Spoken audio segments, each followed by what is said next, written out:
A blind knight that uses echolocation, viewing the dark, treacherous world through sound. Trapped in a dungeon, endangered by combatants, where hazards lurk around every corner. Make sound to have vision, or don't and be stealthy. Avoid impaling threats throughout the dungeon to escape. Engage with other prisoners. No, I've been here a while. Could you find the key and unlock my cell? Free them to fight back with more allies. Let's take this guy. The Dungeon Labyrinth has many paths and even more traps. Struggle through the darkness to find your freedom.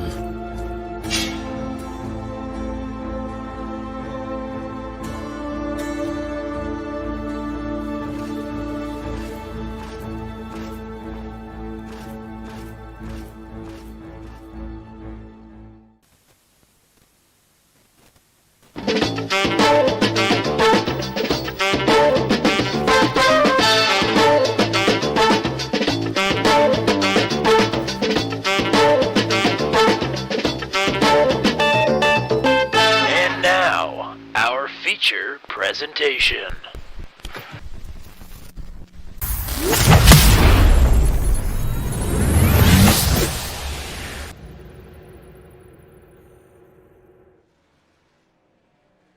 A 126 days ago, the checkered flag dropped at Auto Club Speedway on our inaugural season of competition. But now, Truck 200 roars back to life here at Homestead-Miami Speedway for the Homestead Hustle 200. New faces, but the same old challenges as our sim racers gear up for another grueling season of good old-fashioned truck racing here on Turn 200. My name is Tommy Cook, the GOAT. He's back from Indianapolis. Matt Williamson, and partner, welcome back to Truck 200. You and I have been to virtual Homestead-Miami Speedway 3 times in the last 4 weeks. So although there are some new wrinkles in the fold here tonight, I think we have a pretty good grip on what we might see here. Well, I mean, what we're going to see is great action. All of the times we have been here to Homestead-Miami and the virtual sim, it has been nothing short of fantastic racing, especially in the truck races that we've had here. I mean, we have just seen some incredible racing up front all the way through the field, some guys working their way from outside of the top 10 well into the top 5. We're in for some good stuff here tonight. Absolutely we are, and it sounds like Matthew Short is very high up in the air right now, headed on a good old classic vacay. So hello to you. Hopefully you stay safe here as we transition into qualifying. As these trucks start to motor around Homestead-Miami Speedway, we'll be keeping some eyes on some times. But Matt Williamson, tonight is round number 1 of 12 on season number 2. Why don't we give the folks a good look at what is coming up in the next 11 weeks? Well, this is going to be our schedule here for Season 2, obviously starting out here in Homestead-Miami, going to Nashville, which is, I think, one of the best racetracks, especially for the truck series. You'll have some shifting as the run goes on. You got to try to kind of figure out when you're going to start shifting, when you're not. We'll talk more about that next week. After that, we have the Daytona double back to back. We have the we have the oval and then the road course, which I think is a fantastic move on your part. Also later here we have driver voted in New Atlanta, so we're going to have 3 super speedway races on the schedule. Of course, Talladega a little bit later, and I think Michigan is a fantastic place to wrap this thing up. Absolutely. You know how we know that Nashville Super Speedway is a good track? Because I've been there. Because I can't drive it. That's how you know it's a good track, because I am not good at it. I get all my I rating from super speedway racing, baby. I'm the worst kind of person on the sim. And I'm just kidding. That's you. Shout out to us in the chat. Some times rolling in here as our opening laps, and now some complete qualifying runs up on the board. And driver who was quickest in practice has the provisional pole. One of several drivers making their debut here tonight, TJ Crampton. Yeah, TJ, I mean, he's a very experienced driver here on the sim, and he's going to be one to watch all season here as this thing continues to roll along. Dakota DeMade with seems to be a bit of a problem here. He was working on a second lap, but stopped short on the backstretch. Not exactly sure what happened there. Jay Salmon currently running in third. He's working on his second lap.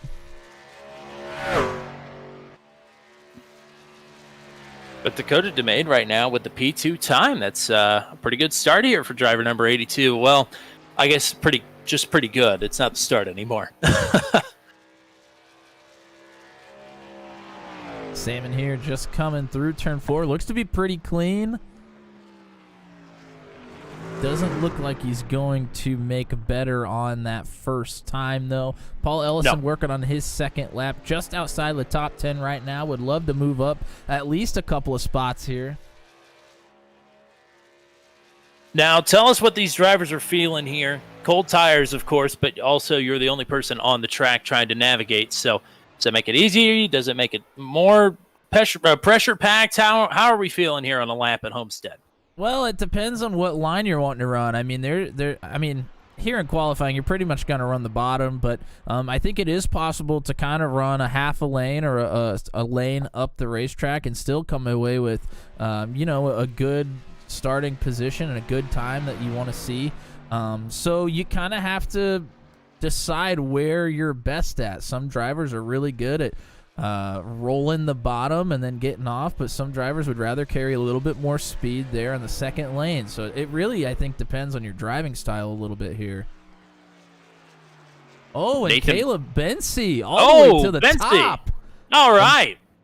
That was on his second lap. We've seen a lot of drivers with slower second laps, but I think you can kind of take your first lap easy, get your tires warmed up, and then really have a good second lap. I think maybe the best way to do it. Peterson does the same here. He jumps up. Now Hunter Engrave has jumped to the top spot.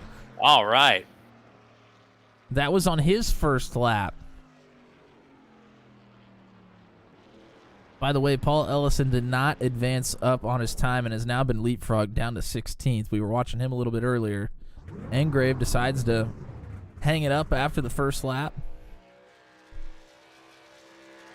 So I believe sim time right now is 6:08 here on the East Coast.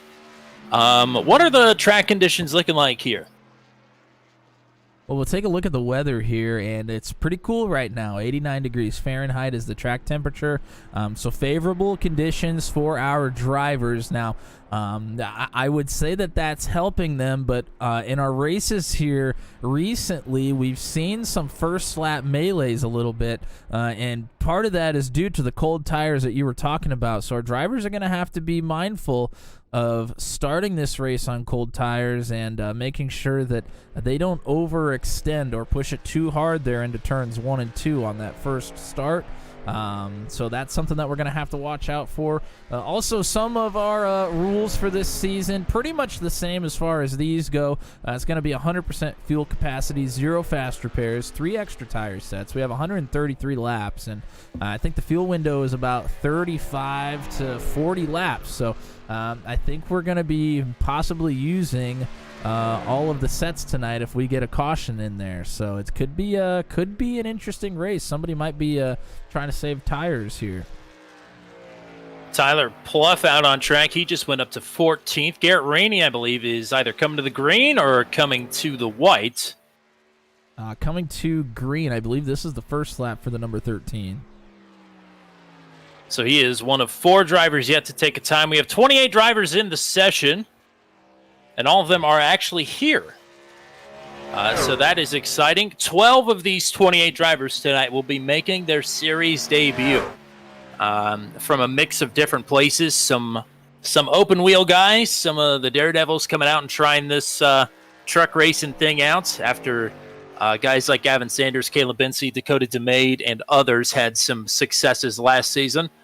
A couple of Venom Truck Series guys in here, a couple of guys we've picked up from elsewhere, and some friends of friends, some word of mouth working in the favor here of Truck 200. But a fairly new cast of characters. It's always nice to keep things fresh. Yeah, well, some of our new cast of characters are friends from other series that did not race in Season 1 of Truck 200. This is their first season of Truck 200. So even though some new faces to Truck 200, still familiar faces here on the channel. So it's good to have them and some that we definitely have never seen before. Garrett Rainey, he was trying to put in some qualifying laps. He's going to finish 18th here in qualifying, which kind of surprises me because we've seen him do really well here in the recent weeks that we've been here at Homestead.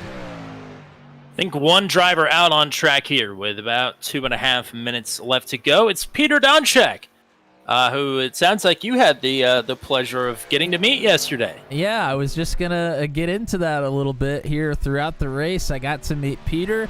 Also got to meet Dakota DeMade, who has slipped down the qualifying board a little bit. He's down to 4th now. Also got to meet Cody Claiborne, who is in our field here tonight as well. So it's always a treat to get to meet some people that you've talked to for a couple of years over the internet or in some form or fashion, and have never gotten to meet any of them before. So it was really exciting to get to meet those guys. They were a great time to talk to them, and hopefully they have a good season here. I know they were quite excited about it, especially Peter and Cody. They seem to be really excited about Truck 200 this season. So that got me fired up, and we're here ready to rock now. Yeah, this will be Peter and Cody's first Truck 200 race. Of course, they're regulars in the Daredevil series, as Peter's final lap here at 33.608. That should put him up to, I believe, 25th, if I'm not mistaken. And so that will just about do it, unless we can get Nathan Reynolds to put up a time here. He is the last one yet to go. Troy Thomas was out on track. Either that or has elected to skip qualifying altogether. But it's great to see Troy back with us. We haven't seen him on the channel since the drop of the checkers at Auto Club. He was one of 3 drivers to start every race last season in Truck 200. And you mentioned Nathan Reynolds. He was in the chat here just a bit ago. There's a lot of trucks there, and he says we got to talk about the car inside cam here for Truck 200. So, I mean, he did bring it up, and I foolishly forgot to follow up with him on that. But way to go! It's certainly a discussion to be had. What isn't a discussion is that it will be on tomorrow night for the Venom Truck Series at Watkins Glen. We get to see the left and rights in the good old car inside cam. So, some exciting stuff to come tomorrow night, and some exciting stuff here tonight, as it looks like we're having 28 trunkers getting ready to take to Homestead for the Homestead Hustle 200. Season 2 is just 2 minutes away from getting underway, and in his first career start, his first career pull, he won our practice race last week at Auto Club. Hunter and Gray might be the man to beat here tonight, but he is yet to go up against Caleb Bensey in a truck. Bensey on the outside pole, twice a podium finisher last season in Truck 200 competition. TJ Crampton, fastest in practice, 3rd fastest in qualifying on the inside of the second row. Dakota DeMade, a great qualifying effort here for the Demigod, the Arby's Annihilator, starting in 4th. Luke Peterson then rounds out your top 5 starters. He's our thumbnail driver tonight. He'll have Roland Holt starting to his outside. Holt was quick in practice as well. Jay Salmon, another debutant here tonight from Mopo Motorsports, starting in the 7th position. Ryan Dye will line up to his outside. Your top 10 starters is rounded out by Steve Roman on the inside of the 5th row, and Mike Berry to his outside. Drew White and Alan Phillips on row number 6. They're both making their debuts here tonight, as are J.J. Wang and Tyler Pluff on row number 7.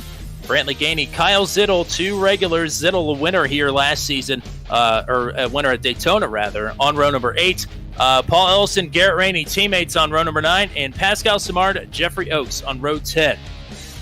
Daryl Klotz, Daniel Miglin, Jeff Smith, Cody Claiborne, Peter Donchak, Michael Fish, all the way through the 26th starting position. Then Nathan Reynolds and Troy Thomas without a time on the back row. row number 14. Matthew Short says he is quivering in excitement, and that is not the adjective I wanted to hear ahead of this race, but a lot of excited feelings rolling around here, both on the track, in the booth, and out in turn 200 lane. Matt Williamson, would you agree? Oh, I would most certainly agree. I know we had a lot of the drivers messaging us privately and, telling us how excited they were for tonight. Got quite a few messages just here today, saying, wow, I can't believe it's back already. Very much excited the drivers are here for Truck 200, and we have a great, great season ahead of us. A lot of great tracks on the schedule, like we mentioned earlier, and we're about to get this thing kicked underway here in just one lap, or even under a lap here. We are pacing for race number 1 of season 2 here. We're pacing for some racing, indeed. Man, this is a nervous feeling for me, for sure. I can't believe it's back. Can't believe we're about to do it all again for 12 weeks. A couple of new wrinkles added into the mix, one of which is extra points at halfway. No, we're not throwing a stage caution. This is not a stage. It's just some bonus points for the halfway point in the race. And those points, little by little, they'll add up as we move down the stretch. Yeah, I think that was a driver-voted little wrinkle put in there, and it's really going to spice up the points, I think, here this season. It'll be interesting to watch. 200 points on the line for the driver that can tame a Homestead-Miami Speedway after 133 laps. We are underway. Truck 200 is back. And we are looking at 3 wide into 1 already. They made way out wide.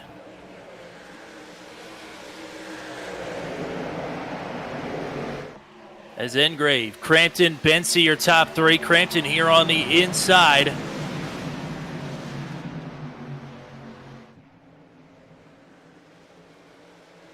Oh, Crampton was rolling it on the inside, but then got really loose there on the exit as he was sliding up the racetrack. He gets it settled in there in second, though. Behind them, it's a battle between Peterson and DeMade. DeMade has been working this top side since the drop of the green flag, but he's dropped a couple positions up there. I think later on in the run it'll work for him, but right now I think that bottom is going to work much better for at least 10 to 15 laps probably. Here goes Crampton for the race lead. Underneath of Engrave, not quite clear. They'll be quarter panel to quarter panel, and now draws even. Engrave on the outside, trying to put SpongeBob back out front. It's a great paint scheme. We've seen it in the winner's circle already once in preseason. Now looking to do it in the regular season as Hunter Engraves. He fights back on the outside. Oh, we got a problem. 2 trucks around, Daniel Miglin, Garrett Rainey, Jeff Smith, Peter Donchek, and our first caution of the season out on lap number 3 here at Homestead. I think this one starts somewhere between Rainey and Miglin. I think Smith is just going to be an innocent bystander. At least that's what the incident report is telling me here. Well, let's go ahead and back it up since contact has already been made at this point. This is coming off a turn number 2 here, and it's easy to slide up the racetrack into the wall, but also easy to try to overcorrect it and come down the racetrack. We'll see what happens here. This is Miglin in the 8, Rainey in the 13. And I think Miglin does just that. He's trying to pull it off the wall a bit and makes contact with the right rear of the 13 of Rainey. Rainey gets put into the wall, nose first. Still into the wall, all the way down here to the entrance of 3, and then you are absolutely correct. Miglin comes down the track right into Smith, as you mentioned. Just an innocent bystander trying to get through that incident as cleanly as possible, all the way down on the apron, but still gets tagged. I think everybody else got through there cleanly. I think Peter Donchek is going to pick up a 1X for going through the grass to miss that, but you're right. Smith, Miglin, and Rainey certainly getting the worst of it. No meatball flags out of it, but certainly a lot of damage to repair in all three of those trucks. JK Gaming says Garrett Rainey has the worst luck.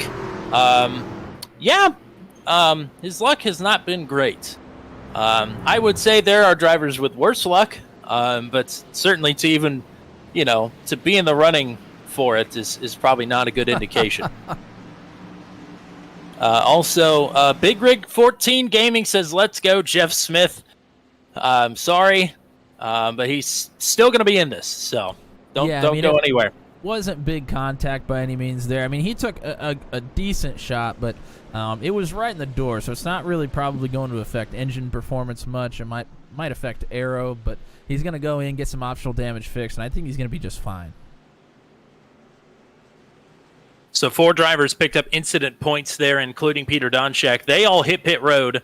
Troy Thomas also hit pit road, and Troy Thomas has actually come back down pit road.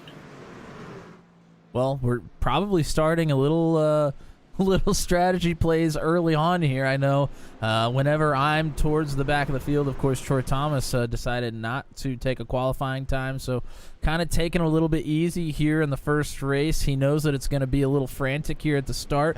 He's going to come down and get fuel and make sure he has as much as possible just in case he starts cutting it close on his numbers towards the end of the race. It can never hurt, that's for sure. So TJ Crampton in control of the field. He'll elect the inside here for this restart. That'll put Hunter Engrave to his outside. Caleb Bensey and Luke Peterson on row 2. Dakota DeMade, Steve Roman on row 3. Jay Salmon and Roland Holt on row 4. Then Ryan Dye and JJ Wang. Your top 10.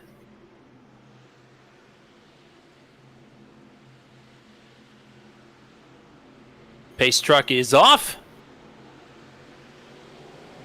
Crampton. Green flag.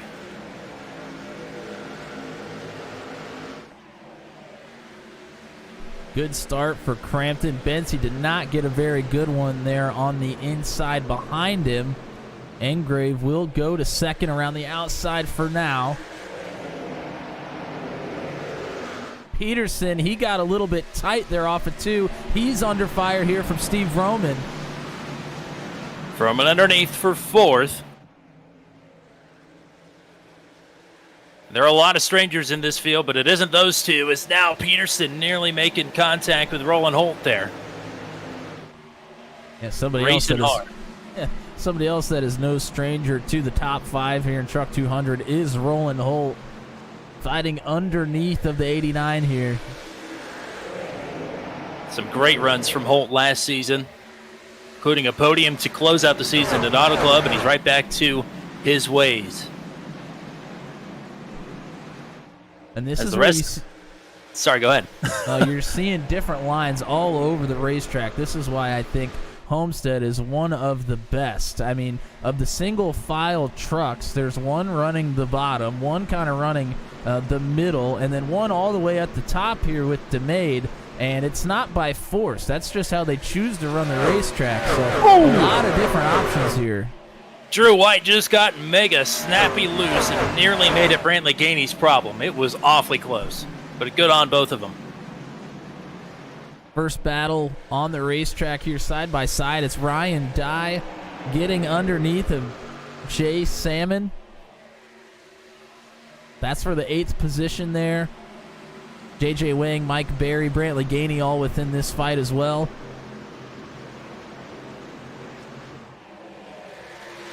Now, Jay Salmon, a little bit loose there, was in our recruitment race at Chicagoland, but I think he got caught up in one of the first accidents, so we didn't get to see a whole lot of him, if I remember correctly. There were also, 45 people in that race, so I could be misremembering. Here goes Roland Holt underneath of Vroman through turns 3 and 4. Vroman with the momentum on the top side. I just don't think we're deep enough into this run for the top side to have the advantage that it will later. But Vroman's still fighting here, side by side, coming off of 2. And Bensey and Engrave now are side by side for second. Bensey trying to get it done here on the inside. Had a nose out ahead, out of 2. Maybe going to try and pull the whole truck out here in 4. Well, Benson I is know. one of the best at rolling that bottom line anywhere he goes. Benzie, no stranger to running here at Homestead. It's just usually not with fenders on it. And you and I talk about this all the time. Turns 1 and 2 at Homestead and turns 3 and 4 at Homestead. On paper, from the aerial, they look exactly the same. They drive completely different. Yeah, they sure do. I'm not sure what it is. It seems like the middle of 3 and 4, I don't know what it is. It just seems like it's flatter, doesn't have as much grip as it does down in 1 and 2. It's kind of a separator. It's almost only the top or only the bottom, rather in 1 and 2 you can kind of run more the middle, it seems like. But you're right. I mean, on paper they should be exactly the same. It just doesn't quite feel that way. Homestead-Miami is no stranger to having an identity crisis, and at least this one makes for some interesting racing because the first 2 configurations really did not.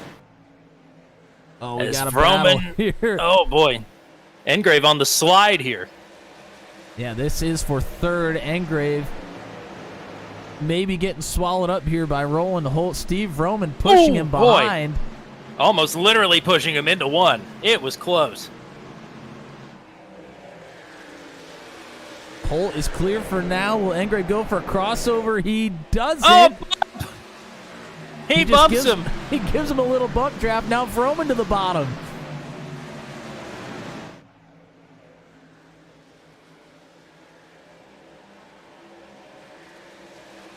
And Engrave may have burned him up too quick here on this run.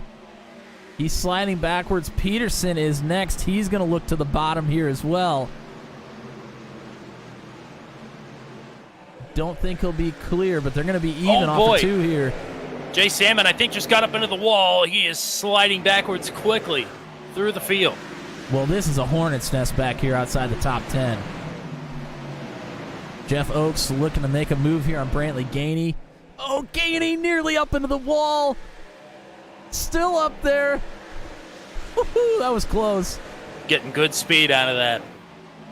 The fine line, the Larson line for Brantley Gainey. When you can make it work, it's beautiful, but boy, is it ever hard to make it work lap after lap. Speaking of lap after lap, Peterson and Engrave still together here side by side. Finally, Engrave able to clear, so Peterson not able to get the spot.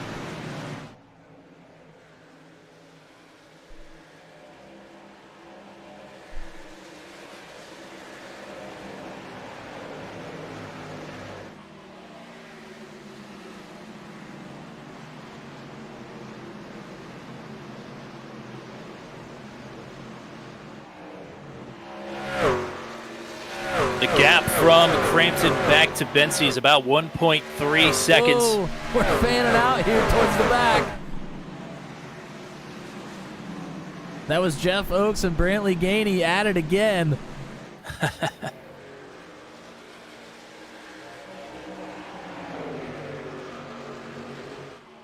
Oakes going to get it done. Now there's 4 drivers from Mopa Motorsports. Oakes and Daryl Klotz returning from last season. Alan Phillips and Jay Salmon are a part of that crew now as well. Remember, team championships still very much a thing here. Here comes Engrave looking to pass Vroman back.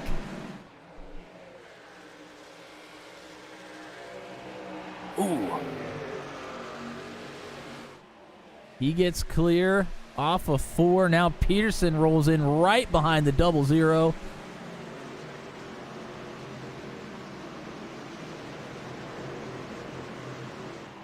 Dakota DeMay was awfully flirtatious with the wall in turns 3 and 4. Ryan Dye up to 7th. He is closing in on this battle. Oh, Peterson in the wall! He got it off the wall. He's going to lose at least 2, maybe 3 spots here, flirting with being on the outside looking in the top 10 as J.J. Wayne goes on by. Hopefully that doesn't upset the balance in that 89 too bad here. Yeah, he's lost a lot of spots here, down to 10th, and Gainey's got some momentum, maybe looking to take the 10th spot as well. behind them. They're 2 by 2 for 2 or 3 rows.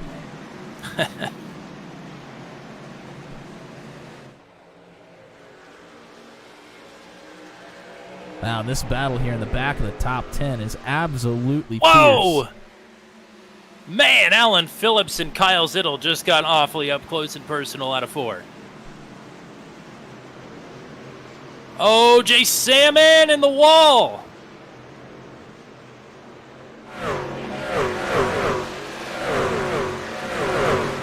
Once you hit it once, it's hard to stop from hitting it over and over again. From personal experience. It's been proven time and time again. I think that's just science at this point. Yes. Vortex theory be damned. The repeated wall hit theory is my new best friend.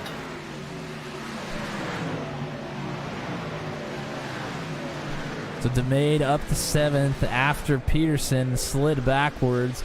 Barry and Peterson now fighting for the 8th position. Excuse me, that's J.J. Wang.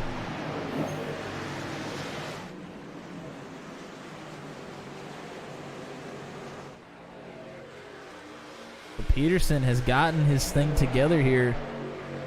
He's looking to pass Wang on the bottom. I tell you and Barry, what. Barry with a big side draft here off of Dakota DeMade. Caleb Bensey has cut the gap up to the leader in half, but now Bensey has Roland Holt right behind him. So the top 3 all closing in on one another. Nothing going for the lead just yet, but Roland might have a crack at second here before too much longer.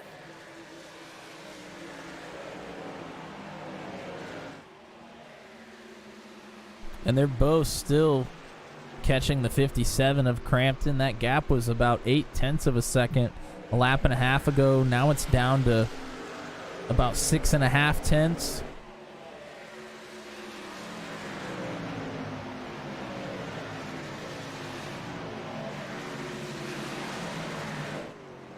Bensey now using the top side rather than the bottom that he was using earlier in the race. Wow, Crampton nearly in the wall there off of 4.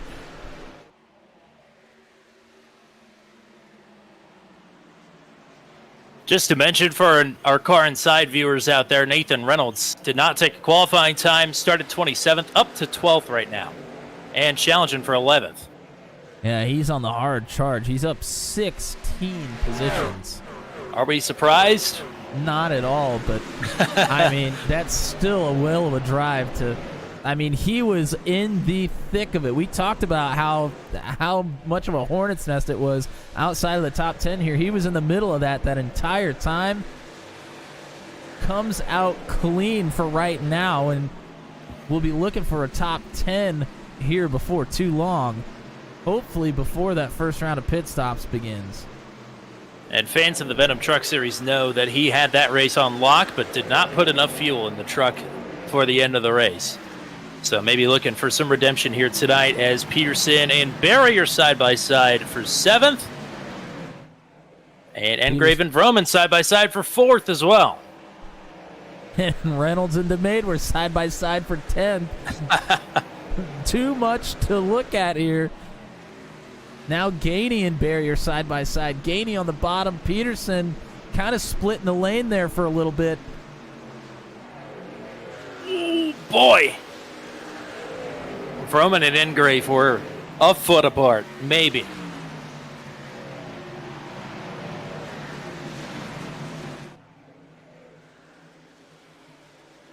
Coming to lap 28, Vroman going to clear on Engrave. Right now, top 5, Crampton, Bensey, Holt, Vroman, Engrave, Dye, Peterson, Gainey, Barry, and Reynolds, your top 10. Engrave basically pushes Vroman down into turn 1 here.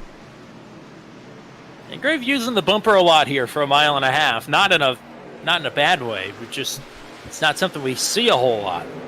Gainey finally clears Barry, but here comes Nathan Reynolds.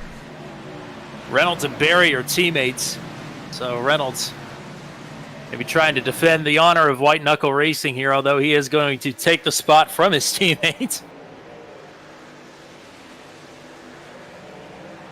Well, I'm sure Reynolds has had white knuckles since the green flag dropped there in the back of the field.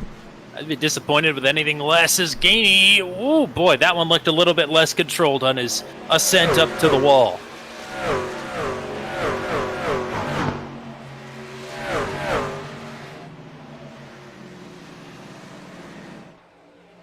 Bensy cut the... Sorry, go ahead. Well, Vroman's still holding solid, and I was just about to mention it. Bensy still moving forward, but Holt also moving forward with him. All three of them are within about 0.6 of a second of each other.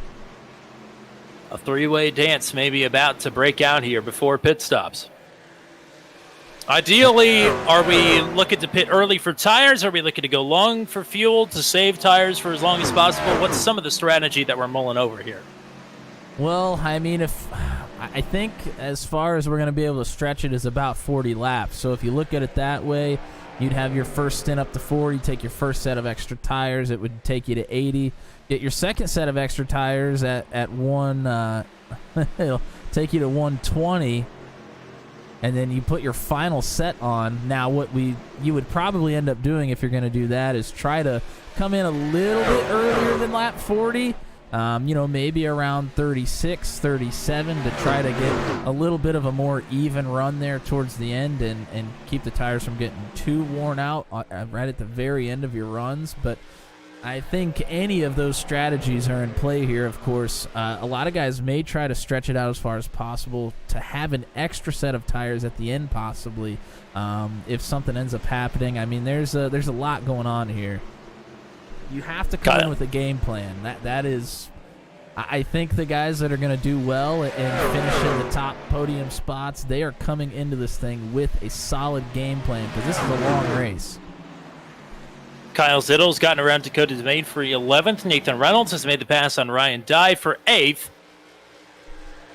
And boy, oh boy, Caleb Bensy just keeps working his way slowly but surely up.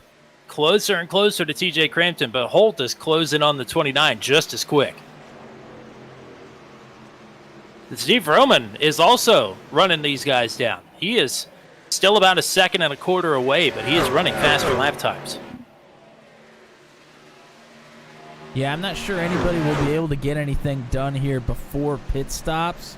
I know that Holt is running a different line than Bensy, so if he has the opportunity, I'm sure he'll take it, but I don't think you want to try to get into any unnecessary melees here right before pit stops are about to happen, but you never know. It might be a good opportunity to pick up time on somebody, but if you're Bensy and Holt, I don't think you want to battle too hard with each other and let Crampton get out a little bit farther in front. Brantley Gainey and Nathan Reynolds have both just gotten around Luke Peterson. Mike Berry's just gotten around Ryan Dye as well. So move Dye back to 10th, Peterson back to 8th. As Holt was to the inside of Bensy there down the front stretch. And now is going to maybe look for another lunge here into one. Yeah, well, he's been running this bottom line the entire race pretty much, so these two can kind of run their own lines and battle. Of it. Here we go for the lead. I'm not sure if he got into the wall or just had to roll out of the throttle to keep it out of the wall, but Caleb Bensy is clear. Is he going to slide up? He is. New leader 29, but here comes the 57. 3 wide for the lead. Crampton going to hang here to the inside. Looking to take a slider right back to Bensy. Maybe trying to keep it on the bottom. Bensy will have a run here. Not sure if he'll be as daring. We've seen him make some bold moves before. Nope, he's going to stay in line. Crampton going to go back to the bottom. Bensy may have another crack at it here from the top side. Where did that come from? Well, I'm going to try to find the incident here for Crampton. I'll try to load it up so we can take a look at it here before, maybe after the pit stops. We'll have to see.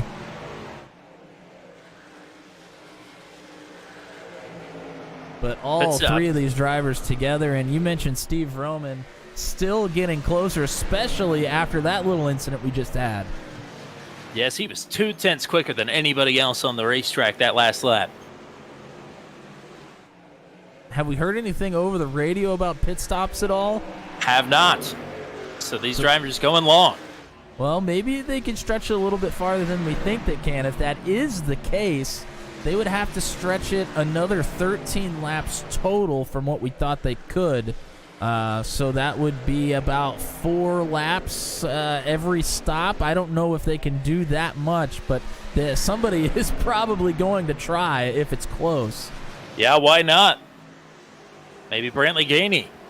He's a pit strategy guy. Steve Roman's a pit strategy guy. I was just going to mention the guy running him down right now is very much a pit strategy guy. The 00 of Roman is not afraid to try anything of the sort. Paul Ellison back at 17th is a pit strategy guy as well. Maybe 17th is a little further back than where he wants to be. He might be one to mix it up here. Who knows? One thing is for sure, it's starting to get a little bit duskier around Homestead-Miami Speedway for the Homestead Hustle 200, the opening race of the season for Truck 200. Appreciate everybody coming out.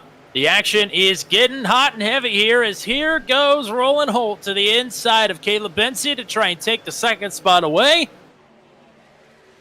Not going to work just yet. Benzie fighting back here.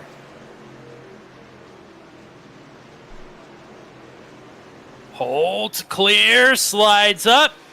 Benzie a little loose. Holt more loose.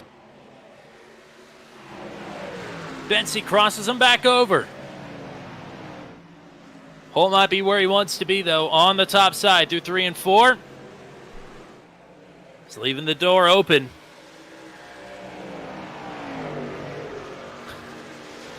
Not going to be clear just yet. Benzie fighting tooth and nail. And while they're doing that, TJ Crampton, the race leader, is pulled out by about 0.7 of a second. Just like you said, these guys don't want to get to battling. Otherwise, they're going to see that 57 get smaller and smaller. We haven't had anybody come down pit road. I'm still trying to figure out this pit strategy. I would have assumed we would have somebody try to short pit it if that was going to be the strategy for the race.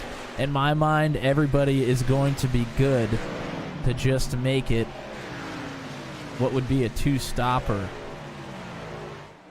And that is good news for everybody. If we have a late race caution, they'll have an extra set in the pits. It'll save everybody a little bit of a headache and a little bit of a worry in the middle portion of this race. Hunter Engrave and Brantley Gainey getting awfully close together there on the bottom of 3 and 4. And right behind them, Nathan Reynolds up 20 positions, all the way up to 7. Somebody else that is up a lot of positions just outside the top 10 is Michael Fish, who we really haven't mentioned here today. He's an 11th. He has put in a fantastic first run here. Yeah, I think he was the final driver that posted a time, 26th and final timer. So yes, 26 to 11 for Michael Fish. Outstanding run for him so far. Just behind them, Ryan Dye continues to slide back a bit here in that 4 truck. Oaks in the 5, looking to get through on the 4 and does. Gainey and Engrave still battling here. Isn't it incredible? It's almost been a year with the Venom Truck Series, and we still get Gainey and Rainey mixed up as often as we do. That Gainey-Rainey duo just kills me every week. It's incredible. Second, third, and fourth, nose to tail. Holland lost out on his bid for second. Benzie trying to pull away. Vroman trying to pull up, trying to square up to get himself back on the podium. He won the very first ever Truck 200 race at Talladega last season. Would love to follow that up with a season-opening podium, at least. And Holt really loose there off of 2. We saw him working the wheel, but Vroman not able to capitalize quite yet. Keeping tabs again on the 20 of Michael Fish. He's up to 10th now. He passed Kyle Zittel with ease. So, Brantley Gainey coming to pit road. Here we go. Lap 45, coming to 46. And that's going to pull in a few drivers here. Zittel, Ryan Dye in as well. So that puts him back on pit road in theory on lap 90 or 91. The rest of these drivers going to go longer than that. I will say, Gainey, one of the faster trucks on the track right now. Is this a panic button moment for the drivers in the top 4? Apparently not for Crampton. Bency, Holt, Vroman all go by as well. Hunter Engrave will. So answers that question, no. Yeah, I'm not sure they're that concerned about it. I am a bit surprised. I mean, I don't think they're going to be able to go too much longer here. Boy, JJ Wang just had to lock him up not to pile into Pascal Samard. Paul Ellison pits as well. Drew White, Peter Dunchak. Alan Phillips will be pitting now. Sounds like most of the Mopo Motorsports guys are coming in. Leaders continue to stay out, and at this point, I think Bency and Holt are just going to do whatever Crampton does. I think Steve Roman's probably thinking the same. Still trying to work over Roland Holt here in the 50, though.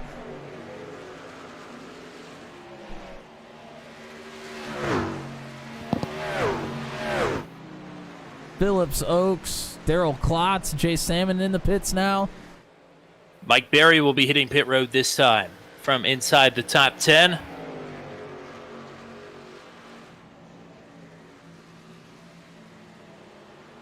Leaders still continue to stay out. The gap between Crampton and Bency is about 1.5 seconds. Between Bency and Holt in third is just under a second. Oh, Roman a little bit tight. They're off of 2. Roland Holt going low. He's pitting this time. Alan Phillips, black flag. Jay Salmon, black flag. And I think those drivers came in together, so maybe a bit of a mistake. Holt is looking to undercut the leaders here. Roman he stays it. Oh, man. I hope he didn't pick up a black flag there. That brings in Reynolds and Peterson as well. So most of the top 10 has come to pit now. Michael Fish, Tyler Pluff, Hunter Engrave still haven't come in, as well as the top 3, Crampton, Bency, Vroman. Fish pitting this time. Phillips and DeMade. Oh, Jay Salmon just spun around on pit road entry. In a precarious position here.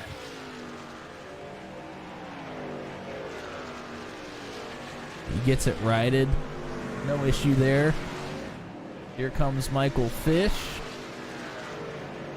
Seemingly no problems. Tyler Pluffin is here as well. Top 4 still out on the racetrack. Going for the overcut. Cody Claiborne is up in the top 5 now. I think Jeff Smith is holding out here as well. And Gainey underneath of Engrave. Looks like Engrave may be coming in this time. No, he's not. Caleb Bency in. So Bency in from second. Be interesting to see where Roland Holt shakes out in comparison to Bency here. I think it'll be interesting where Gainey shakes out as well. Gainey was the first one to come in. He just passed Vroman. Well, Gainey is showing me that he's ahead of Roland Holt. TJ Crampton is coming in this time.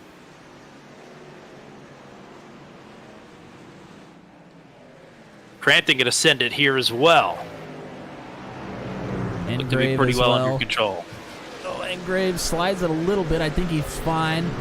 So no surprise to us. Steve Roman is the last man standing from the top 10. Cody Claiborne still out on track as well. And Troy Thomas, who we mentioned after the first caution, he came in twice to top off on fuel. This was all part of his plan from the beginning, to stay out as long as possible here. So he should be maybe 5 laps better than potentially Steve Vroman. We'll have to see if he's going to pit at the same time as Vroman, if he's going to go long, hope for a caution. Some of the last... Sorry, go ahead. Bency's battling with Nathan Reynolds here. This will be for position. Reynolds goes around the outside of the 29. Vroman going to pit from the lead this time. And there's Bency going by Vroman. So that is to unlap himself. Cody Claiborne and Daniel Miglin both on pit road. From into the pits. Brantley Gainey's going to cycle out to the lead here as soon as Troy Thomas comes in. Roland Holt not too far behind him, though. And Holt on about 4 laps, fresher tires than Gainey. And Crampton 2 seconds behind Holt right now. He's on fresher tires than Holt. There's a lot going on here. Oh. And a little bit farther, this is inside of the top 10. Peterson, Barry, Ryan Dye, Kyle Zittel, they are stacked up here.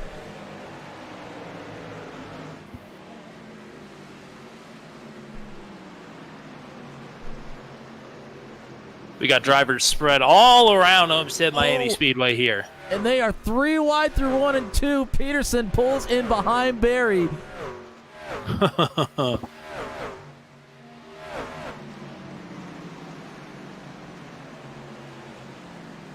Safe landing, hopefully, for Matthew Short. Just saw that he was checking out of the stream. Have a safe trip. Have a fun trip. We'll see you back here soon. It's Troy Thomas leading. He's about to be overtaken for the lead here. Troy says he's pitting this time, but here goes Brantley Gainey to the lead. Roland Holt in lockstep with the new race leader. Dye on a bit of a slide here. Barry just got by him. Now Peterson in the 89 looking underneath. And Dye is running this top side religiously. And he's looking to save tires here for the end of the run, I'm sure. Roland Holt. Roland Holt is underneath of Gainey for the lead. He just outbraked him into turn 1 for the race lead. Not new words here as Holt up to P1. Oh, iRacing tried to outbroke you a little bit earlier today. Yes. We showed him wrong. It's a tradition unlike any other.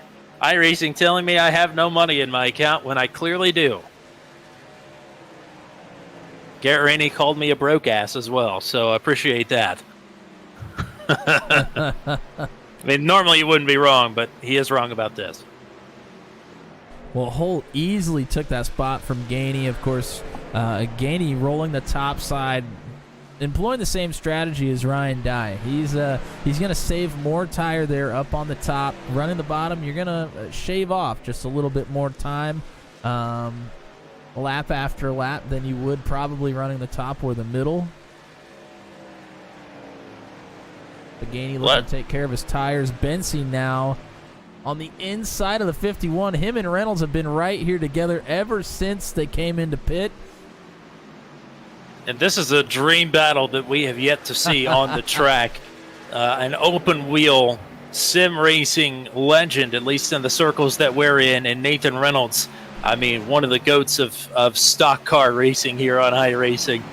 And they are going at it here in good old Truck 200.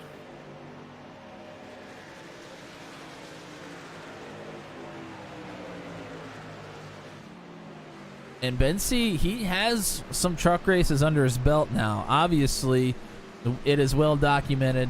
Much more in the open wheel scene. Really hasn't spent a lot of time in cars or trucks with fenders on them.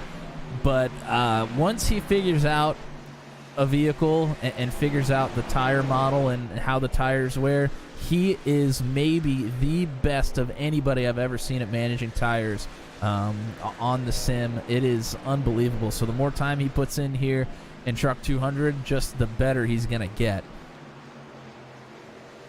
Watching TJ Crampton just get through Brantley Gainey here, it feels like Thanos landing in Wakanda. It just feels all but inevitable at this point. Roland Holt, the last line of defense here, but is managing a 1.2 second gap. And Holt, don't forget, he had the speed to keep up with TJ Crampton in the middle to back half of that run. So maybe is this enough of a gap here? He did extend this last time by, albeit with Crampton having to put the finishing touches on Gainey. Yeah, and Holt had to battle a little bit there in that first run as well. Really isn't going to have to battle at all here in the second run. So maybe we'll be able to save a little bit more tire. May have a little bit more something for Crampton here on this second stint. So after the pit stops, top 10 right now is Holt, Crampton, Gainey, Bensey, and Reynolds in 5th. Barry, Engrave, Peterson, Zittel, and Vroman in 10th. Kyle Zittel quietly plugging away here in the top 10. That's all I'll say about that.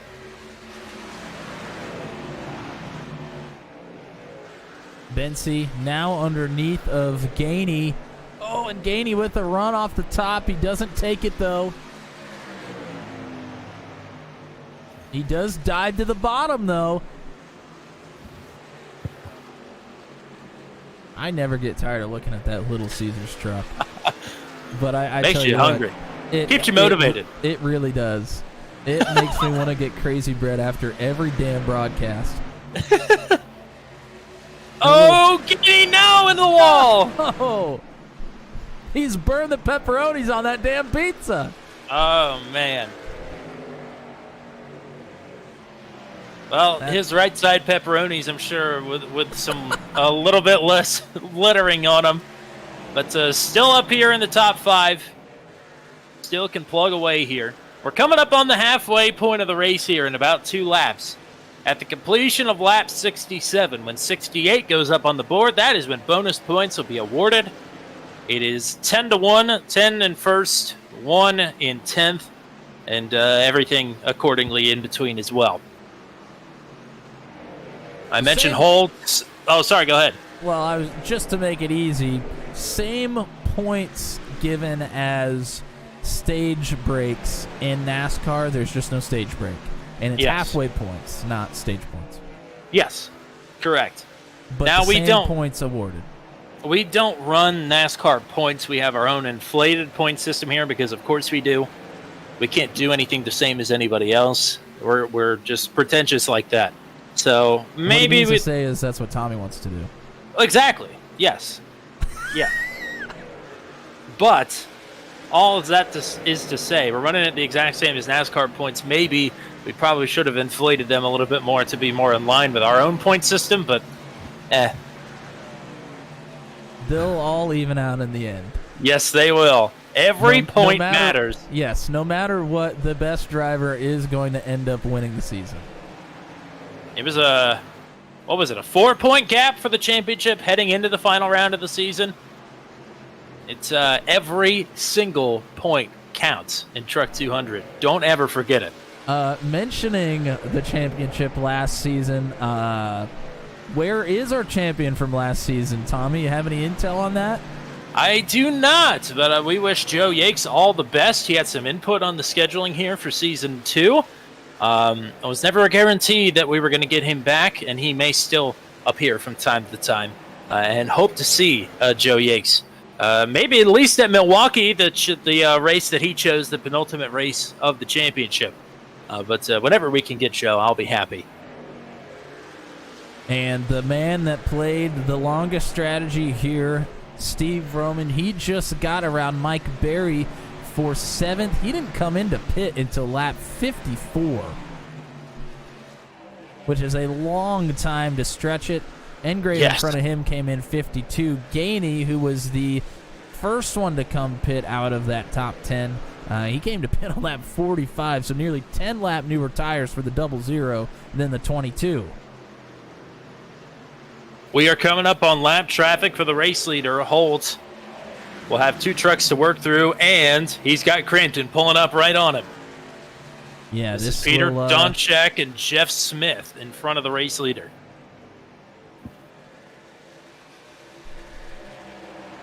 And, of course, Smith and Donchak also fighting for a position battle here. Here goes Crampton on the bottom. No contest. Holt stays tucked up in line behind the 31.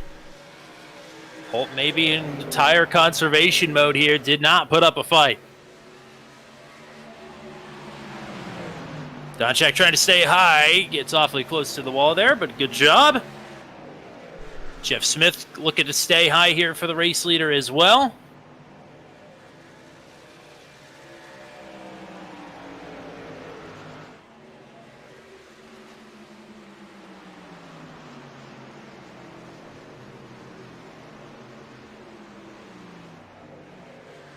Crampton gets through. Now Holt still behind Smith. A little bit of a gap already forming here between the 57 and the 50 of Holt. So looking at the team points, I don't think we have any repeat drivers until we get to Reynolds and Barry. Right now they are scoring close to the most points, 4th and 8th. Crampton, a part of Team Watson Racing, normally an open wheel force. So we got Lindsay G in the chat. What's up, Lindsay G? Lindsay G in the chat as Gainey. He is under fire from Vroman. Of course, we have well documented the tire deficit that Gainey is on right now, but still very much a net gain for Brantley Gainey so far. He's just playing a bit of a different strategy here, and Vroman playing the exact opposite of the Gainey strategy, going as long as possible. So two very differing strategies coming to a head here on lap 73. See, we can call Gainey's strategy, but the strategy that Vroman is on is the Steve Vroman strategy. Yes. Go as long as possible every single time. By far and away. And I made a mistake the other day calling him and Paul Ellison teammates, and I think it's because they generally seem to employ the same strategy every race, and in my mind I just equated them to being teammates. Yeah, that happened at Bristol, and I do that quite frequently. I always make the mistake of lumping them together as teammates. So I'm glad I'm not the only one. We had talked quite a bit about Nathan Reynolds' march through the field. It has stalled out, but boy, I think he deserves a little bit of a break. He's passed 23 trucks here tonight on his way up to 4th.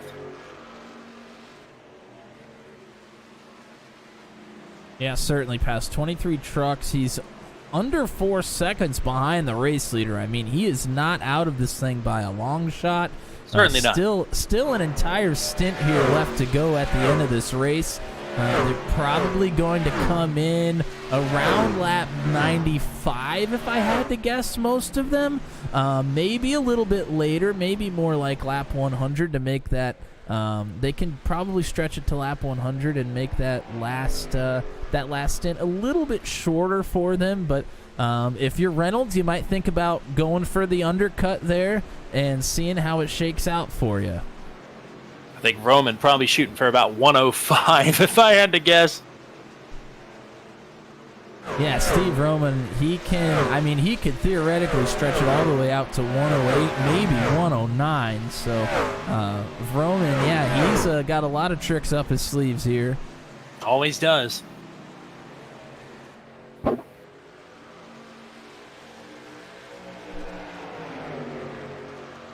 Engrave and Vroman trying to get around lap traffic right now as well. That's the 31 of Peter Donchak. Really digging this paint scheme from Donchak, by the way. Oh, yeah. Really Looks cool great. color scheme. The NVIDIA sponsor on the side.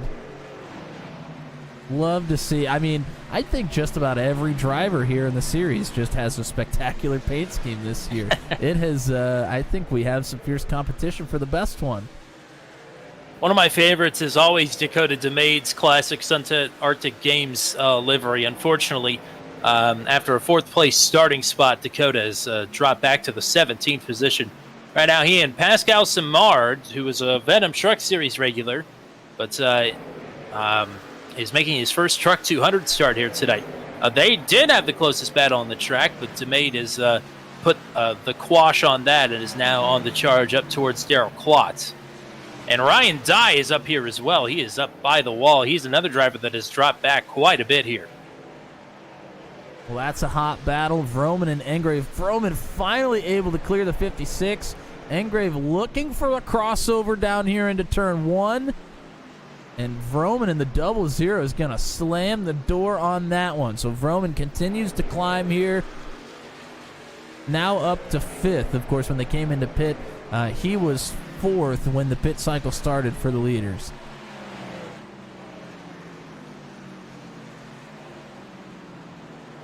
Awfully dark around Homestead-Miami Speedway. It's about 7:10 sim time. don't remember when I set this. I guess September 13th. So sunset should be about now. It should be really getting lit up around here in the next few minutes. Michael Fish in the 20. He's climbing again. He had gotten into the top 10 before pit stops. He lost quite a bit of time. I'm not sure what happened on his pit stop. He went all the way back to 18th after He might have the just pit gone. cycle. He might have just gone long and lost ground that way, but has the fresher tires now.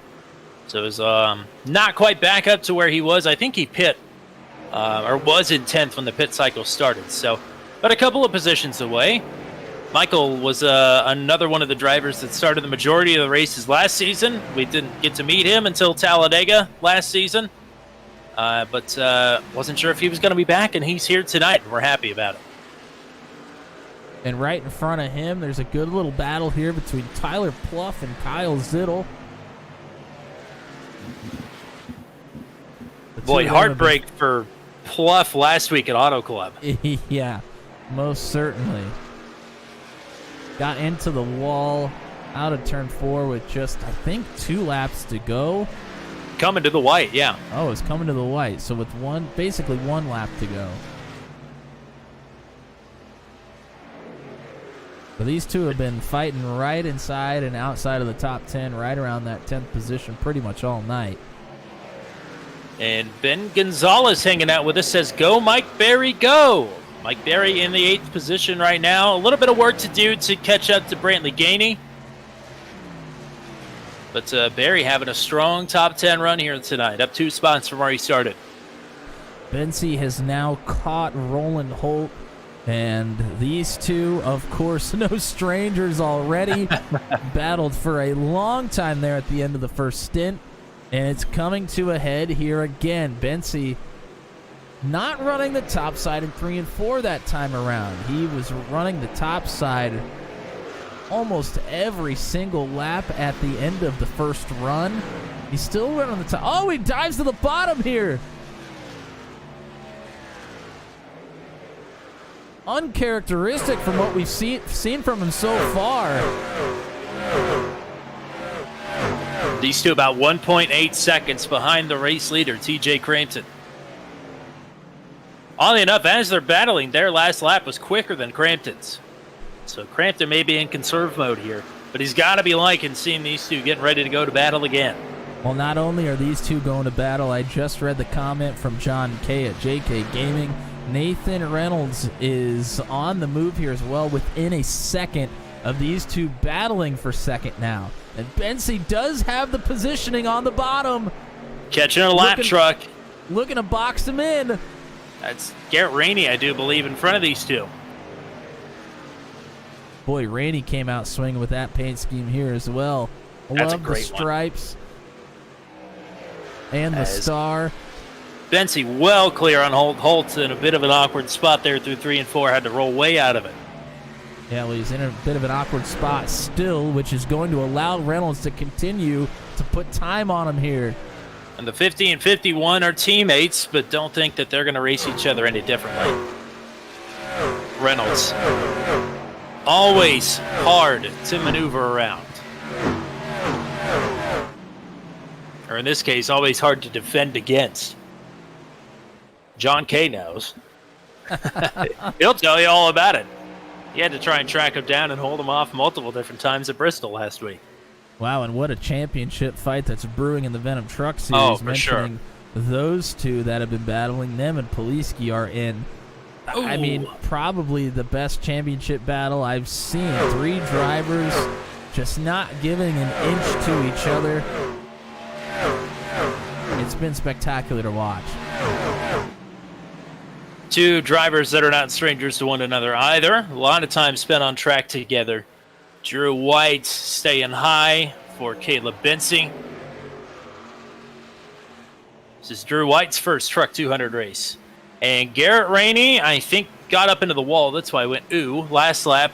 And he has just hit the pits here on lap 85. So I think maybe in reaction to the wall hit, maybe we're getting close to pit stops, though. Yeah, I mean, we're not that far from pit stops anyways, so Kind of broke up his rhythm and his momentum a little bit there. Decided might as well just come down now, kind of get a mental reset, and keep chugging along here for this last little run we're gonna have. He's gonna be stretching it on fuel though. Yes, indeed.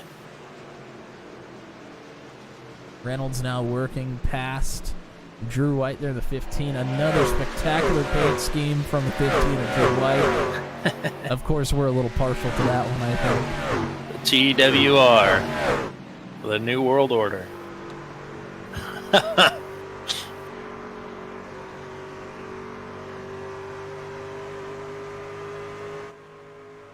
Here's somebody slowing down.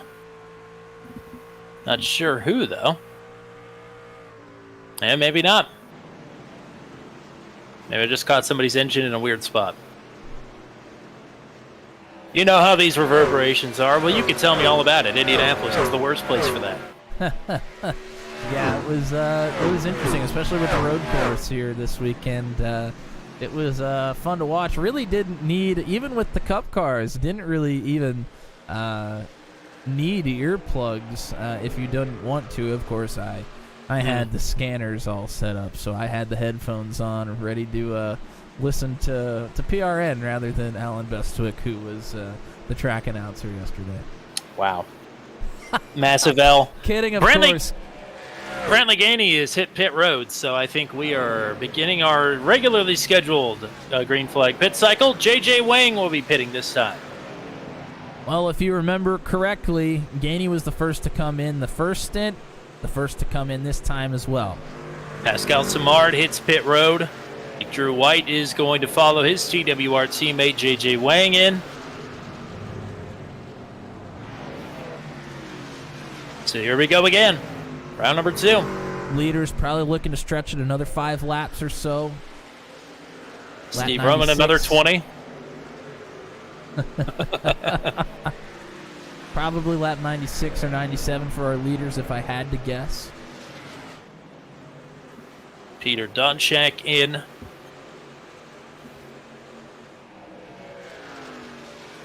Somebody else that's catching up to Nathan Reynolds is Steve Roman, less than a second behind Reynolds now.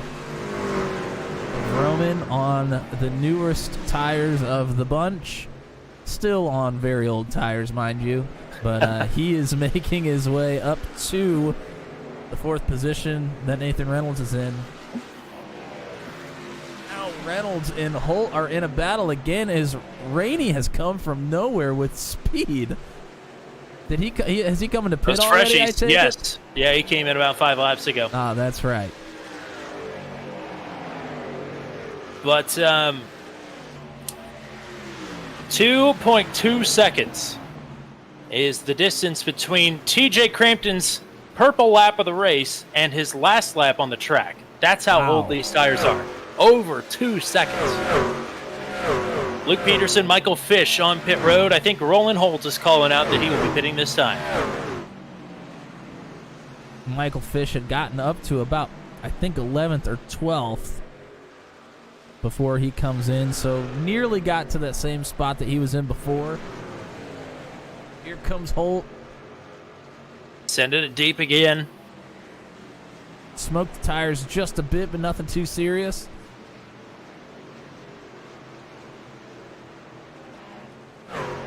Crampton pitting this time. Something big that we didn't really mention, but we saw on screen. Reynolds did get around Holt before the pit stop. That could pay dividends here in the back half of this race. Crampton with a big send. Bensey stays out. Here comes Reynolds. Mike Berry will be pitting this time. Reynolds a big send there as well. Jeff Smith to follow Reynolds in. It's not been the night that Jeff Smith wanted, unfortunately. I think Cody Claiborne is pitting this time.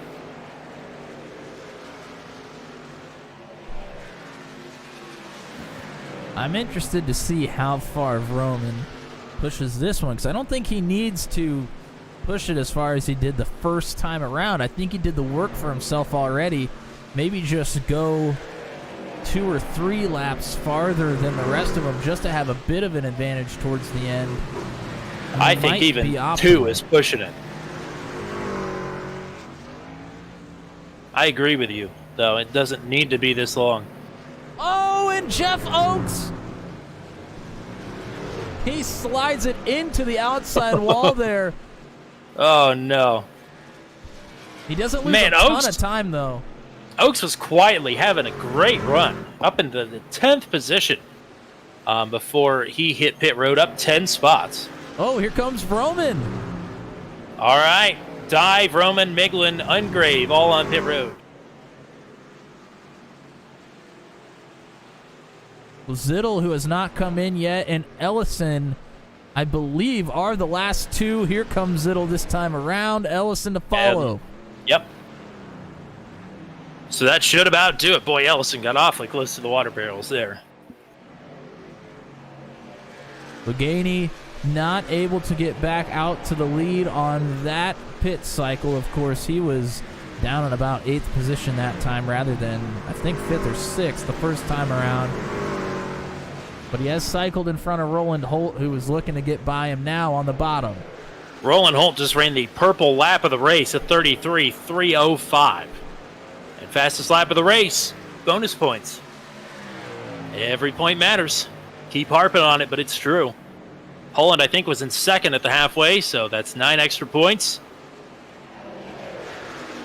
Or 9 extra points. No, that sounded weird coming out, but it's right. As 57 back to the lead.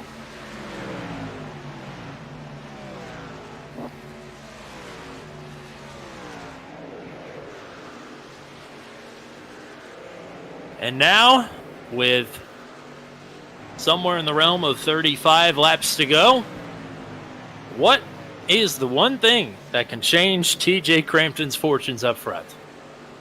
A caution? Indeed. Don't tell me we're doing this. Nope, that's all I was going to say, actually. TJ Crampton is, other than one little bobble right before that first round of pit stops, this has been his race. He has been well in control. So 57 right now, 3 seconds ahead of Roland Holt. Caleb Bensey is 4.3 seconds back and forth. Between Holt and Bensey is Brantley Gainey, of course. Holt, Gainey, Bensey, and Reynolds, all about equidistant from each other. Aha, yes. Reynolds has the long run speed. I don't think enough maybe to track down Crampton, but certainly is a threat for a podium here, as he is already closing in on Bensey, slowly but surely.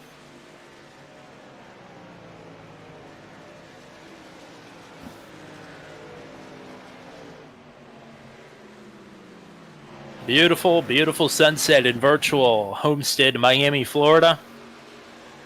I guess Homestead, Florida, or Miami, Florida. Miami-Dade County. How about that? It's a mouthful. Yep. Either way you slice it. Speaking of which, Gainey under fire. Bensey. Not quite clear.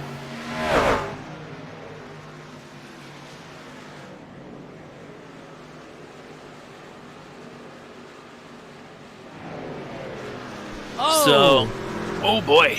Somebody's around on pit road. That's Alan Phillips. I think it's Alan Phillips, unfortunately.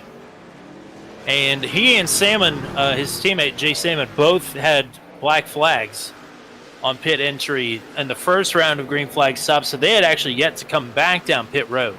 So going long, maybe hoping for something to happen, but didn't happen, and now, unfortunately, it's gone from bad to worse for Phillips. I think Garrett Rainey got up into the wall. Reynolds now getting past Gainey, so Gainey slips back to 5th.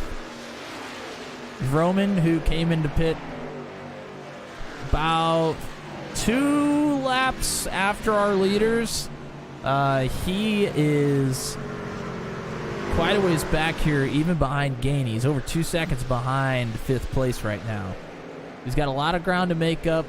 Only about 30 laps to do it, but which is still a lot of racing. And Steve Roman, the truck he's coming up on is Ryan Dye. Dye back in 22nd, a lap down. We'll have to debrief here with driver number 4 and see what happened here. Was up in the top 10 for, quite a bit of the opening portion of this race. Yeah, most certainly. He was in a good position. I'm not sure if he had some sort of penalty. I think he probably would have seen it. Yes. I don't know. Maybe some damage from hitting the wall. I'm not exactly sure, but we'll have to get a word with him after the race is over. And the true last holdout is Troy Thomas. He was in 15th. He is now pitting, so I think everybody officially has been on pit road for their final scheduled stop of the race. Who knows what can transpire here in the closing laps. Well, what that could do for him, if a caution comes out here in the next 10 laps or so, he might think about just staying out.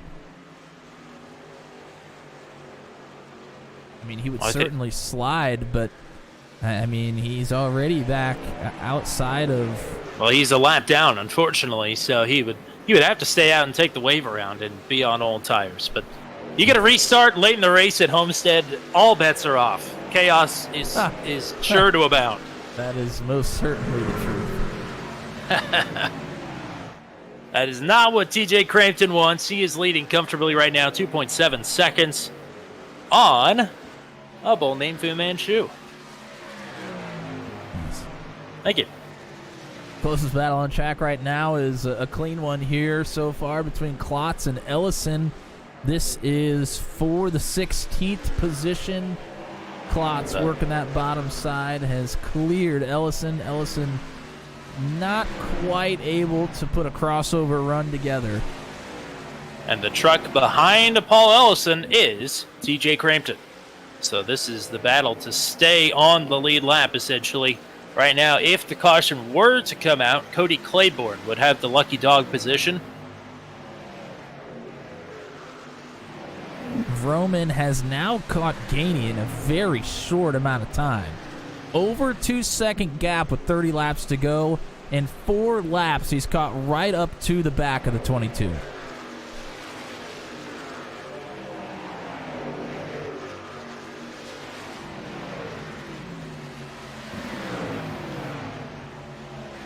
That is how much these tires matter. Gainey 7 lap older tires than the 00 this time.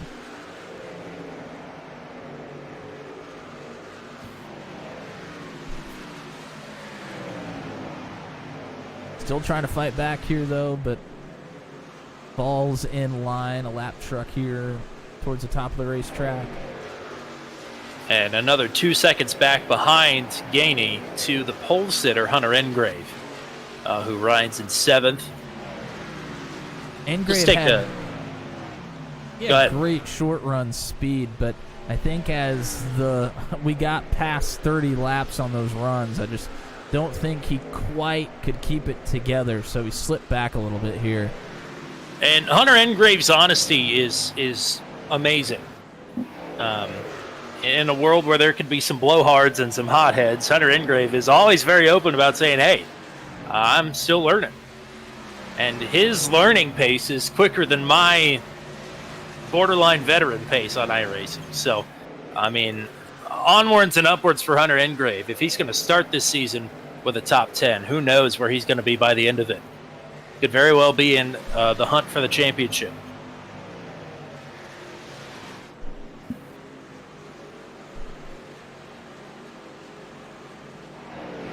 Bensi closing in quickly on Holt here.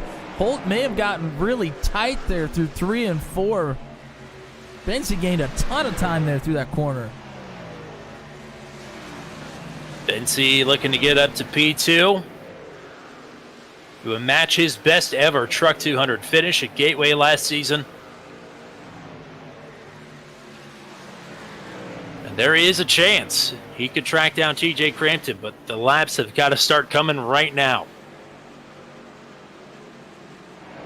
Bensi came in 1 lap after Crampton, so not much of an advantage. Take what you can get. Yeah, certainly, but by the time the laps wind all the way down, probably going to be pretty much a non-factor. It's going to be up to the drivers at that point. rather than strategy. A quick breeze through the top 10 here. Crampton, Benzie, Holt, Reynolds, and Vroman, your top 5. Then it is Gainey in 6th, Engrave 7th, Barry in 8th, Peterson in 9th, and Pluff right now rounds out your top 10. And he's about 3 seconds ahead of Jeffrey Oaks, who has slid back to 11th after a little bit of wall contact on his pit road entry this last time.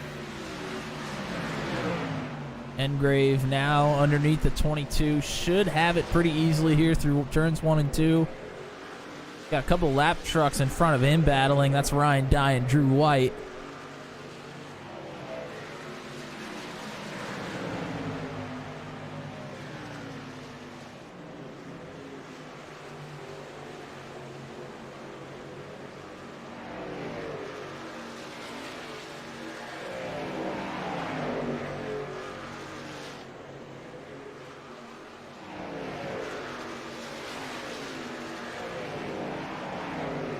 Peterson and Pluff, a good battle here as well.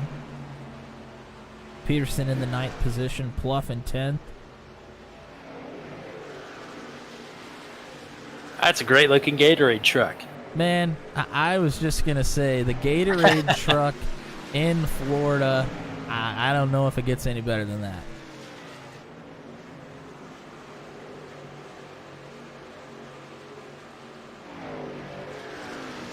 How is Michael Fish doing? Well, Michael Fish is in positions.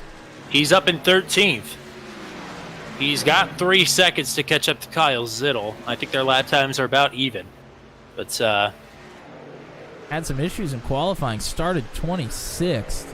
Yes. But so it's he has made great his way comeback through the field. He was in I think in 10th at one point before that first round of green flag stops. I'm excited quite clawed his way back. I'm excited the Fishman is back with us. I know I mentioned that already. But it's great to see driver 20 back. I'm excited for the eventual battle between Michael Fish and Jay Salmon to see who has aquatic supremacy. Maybe it'll be in Lake Lloyd at Daytona. We got a couple opportunities to go there. Well, it's hard not to cross paths with somebody at the Daytona Oval, so I'm sure we'll see it at some point. Caleb Benzie, I mentioned he needed to get on his horse. He's about 1.5 tenths quicker the last 3 laps in a row. So that gap is now under 2 seconds. So Benzie put it in the work here. Will he have enough time to get up and challenge for the lead? Crampton's not been infallible this race. He's just been dominant. There's a difference. Yeah, it was very close there, that entire first run between the top 3. Meanwhile, Pluff has gotten around Peterson for 9th, both of them catching Barry here.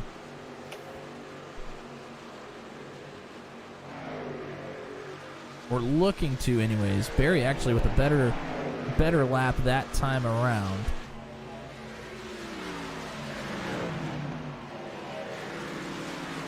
Holt and Reynolds inching closer together here as well.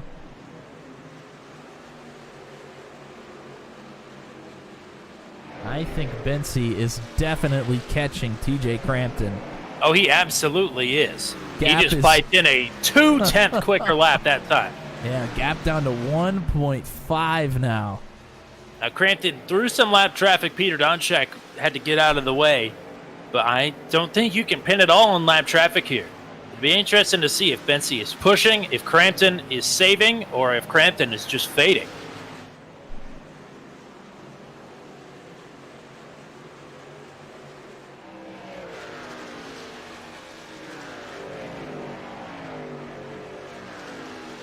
"13 laps to go." Less than 1/10 quicker that time for Benzie. So not as good of a lap. Crampton maybe saving a little, now putting it back on.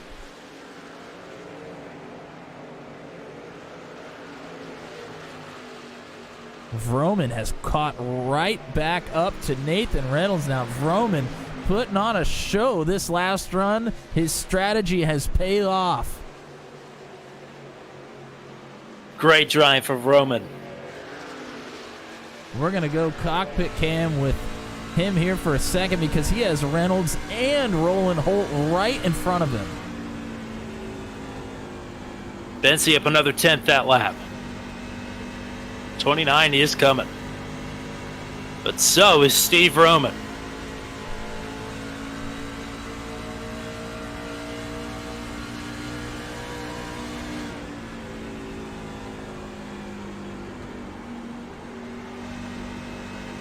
Holt, Reynolds, and Vroman nose to tail. Pretty much anyway. Vroman fades a little bit, but Reynolds trying to move himself up onto the podium. Trying to get himself a front row seat for what could be a battle for the lead here at the end of this. Well, nearly gave Holt a shot there into turn 1.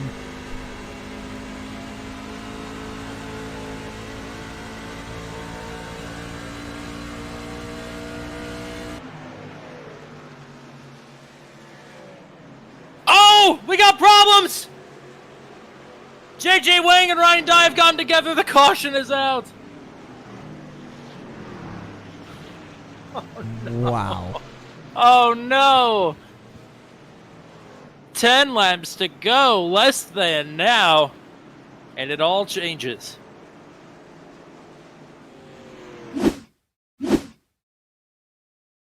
And this was, well, for lack of a better word, a cluster back here. Gainey and Dye coming into a battle. Oh, JJ got into the wall here, and they are going to be, I think, 3 wide here at one point. 67 of Salmon also trying to get through here. And this is on exit. Nothing ever happens good here when you're 3 wide on an exit of a turn. Oh, and I think Dye either thinks that he's clear or thinks the 67 is going to come up the track. He makes contact with JJ and gets pushed all the way down the backstretch here. He is broadside in the middle, like quite literally in the middle of the entry to turn 3. Everybody does a good job of getting slowed down and not hitting him, though.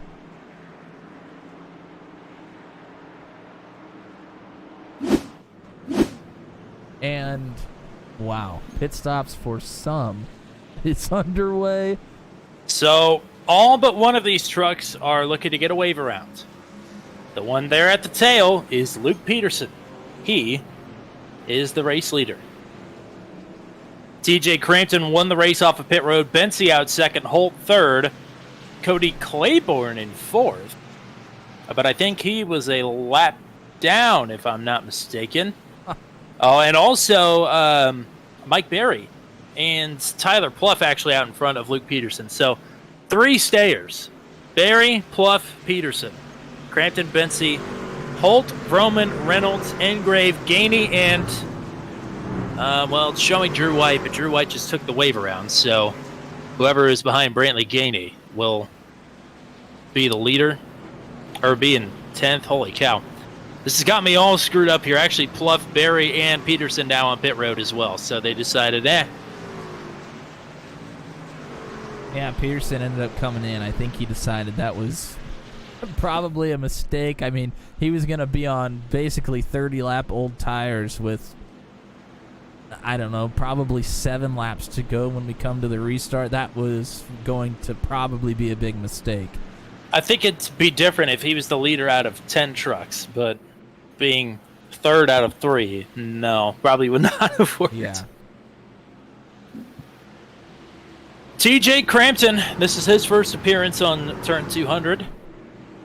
Caleb Benzie, this is not his first appearance on turn 200. We know how aggressive Caleb Benzie is. Not can be, is.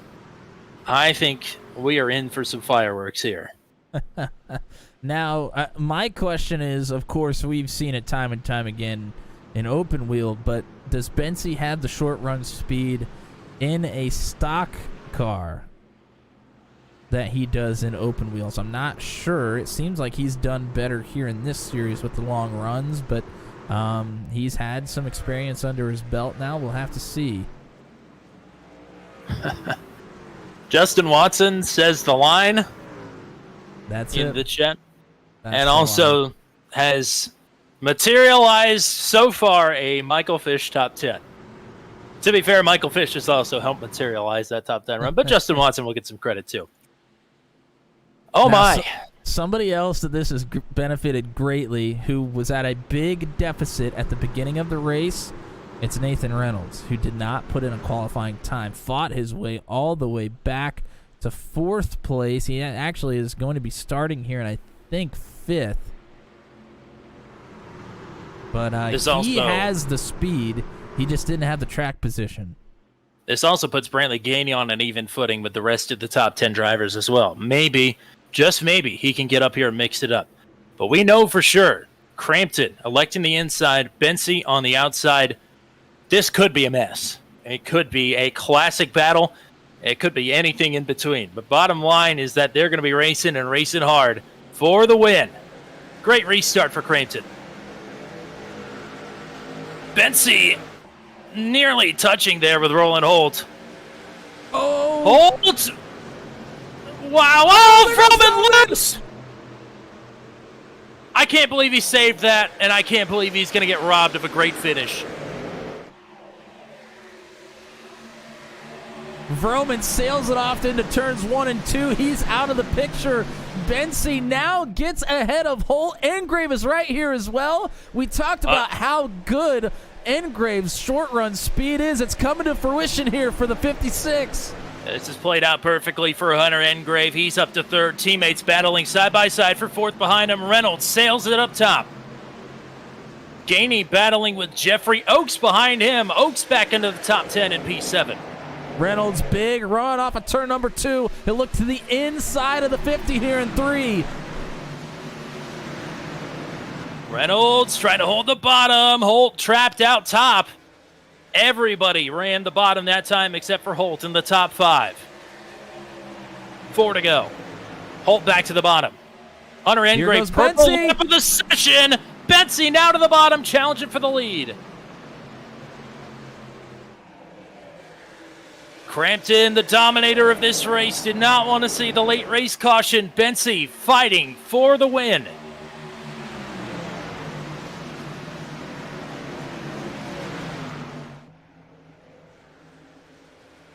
Crampton running more of the middle there through turns 3 and 4. Haven't seen that much tonight, but it works. 3 to go. Reynolds and Holt still battling there for 4th. Crampton has put a little bit of time on Bency here. Engrave throwing a block on Reynolds. Reynolds bump drafted him into 3. And here Reynolds! goes Holt on the bottom. Holt trying to squeeze Engrave. Reynolds on the top side rolls out of it. Engrave with a slide up in front of the 51. Reynolds going to shoot the middle. That gap is closing. 3 wide for 3rd. Oh, contact! A remarkable job to keep that truck pointed straight. Any one of them. Oh, they're fanning out big time. Gainey way down to the bottom of the racetrack off of 2. Crampton just hoping they can make it back to the white flag. Maybe same for Bency. Holt, Engrave, Reynolds going to battle it out for 3rd, but the white flag is out up front. Bency to the top. The 3 wide for 6th. He's looking to make a big run here down the backstretch. Oh, they're wrecking down the back straightaway. Zittel and Oaks.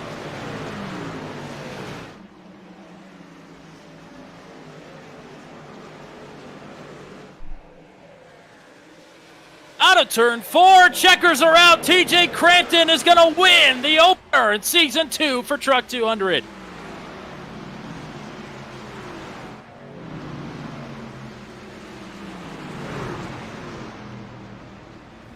Wow. What incredible a dash there at the end. Man, so many things to go back and look for here. And so many things did not go a couple of these drivers' way.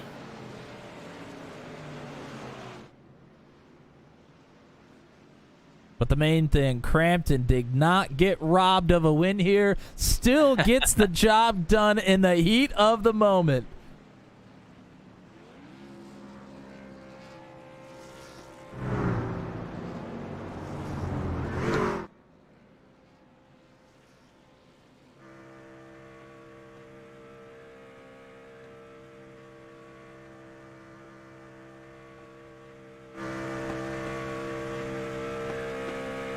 And he is burning it down majorly here. Pulling a little Kyle Larson, burning it down all the way down the front stretch for the fans.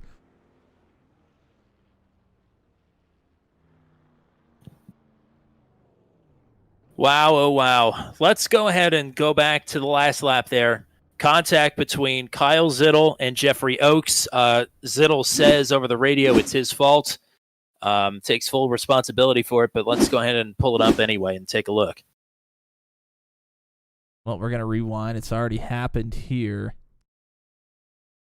And just like we've seen a lot of incidents, this will be off of turn number 2 again. Oaks on the bottom, right behind Gainey. Zittel on the top, looking to get a big run here off the top side.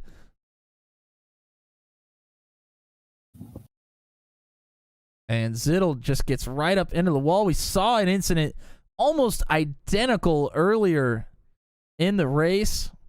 One car or one truck gets up into the wall and tries to pull it off the wall and gets down into the truck underneath of him. It turns Jeff Oaks around right here in the middle of the backstretch. But everybody does a great job of avoiding, and Zittel is going to end up getting a top 10 still after the contact.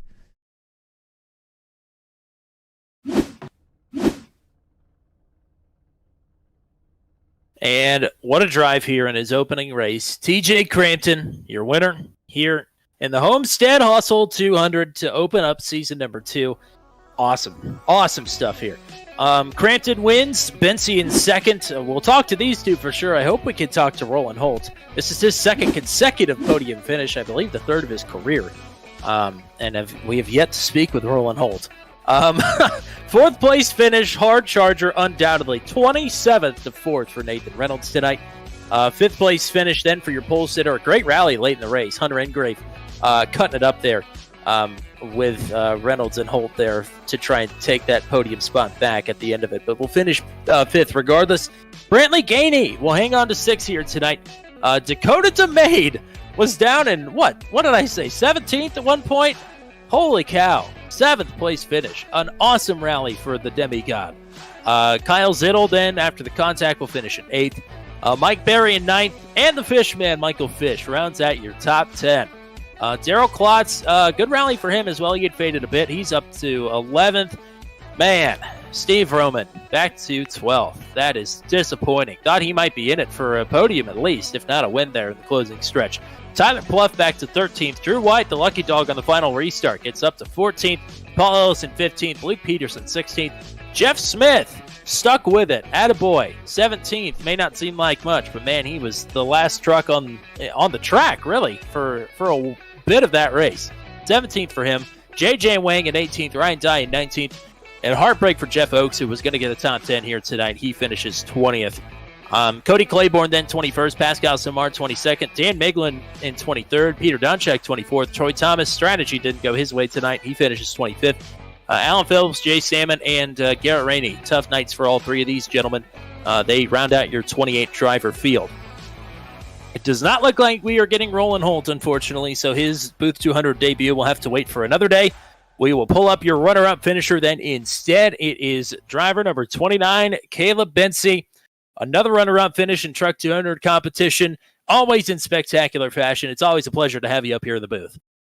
Appreciate you guys putting this on. Happy I can make it. But yeah, that was a pretty good race. I mean, I have no idea what to expect coming in here. You know, tire savings obviously a huge deal on these trucks and at this track. And yeah, thankfully was able to put a pretty solid race together and got pretty close there at the end. Now, I will say, you probably did want to see the caution, but we were watching the lap times. We knew you were closing in on Crampton without it. Did you think you had enough to catch him there if the caution didn't come out? Yeah, see, I honestly was upset the yellow came out. Yeah, he had fantastic short run pace, which long run pace was still good for him, but I feel like I could at least keep up then or start catching then. So I kind of figured when that yellow came out that it would be tough to beat because he had been pretty strong early in the race on those restarts. So yeah, I mean, got pretty close there. Got to the inside in 3 and 4, I think, coming to the white or the lap before, and probably could have used up a little bit more track, but I mean, even despite those tires being new, I still felt really tight on that restart. So, yeah, I mean, awesome to get a P2, but always want more, I guess. Matt, what do you got? Caleb, thanks for showing up, man. It's always a pleasure to have you here and showing out here in the first race of Season 2 here in Truck 200. When you're coming to that last restart, obviously you're looking for a win, but are you at all looking in the rearview mirror as well for the folks behind you that are really hungry there to get up towards the front?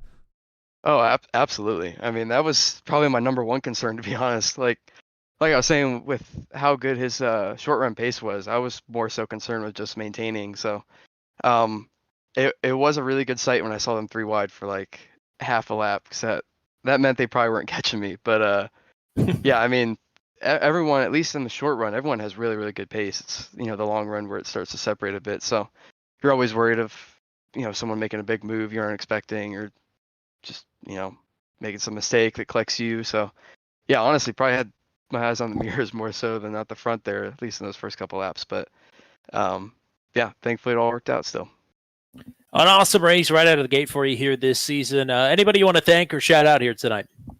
Yeah, obviously race first, and then we have somewhat new sponsor on the car with Amigo Sekira Mexican restaurant in Stowe. So if anyone's in the Northeast Ohio region, definitely go check them out.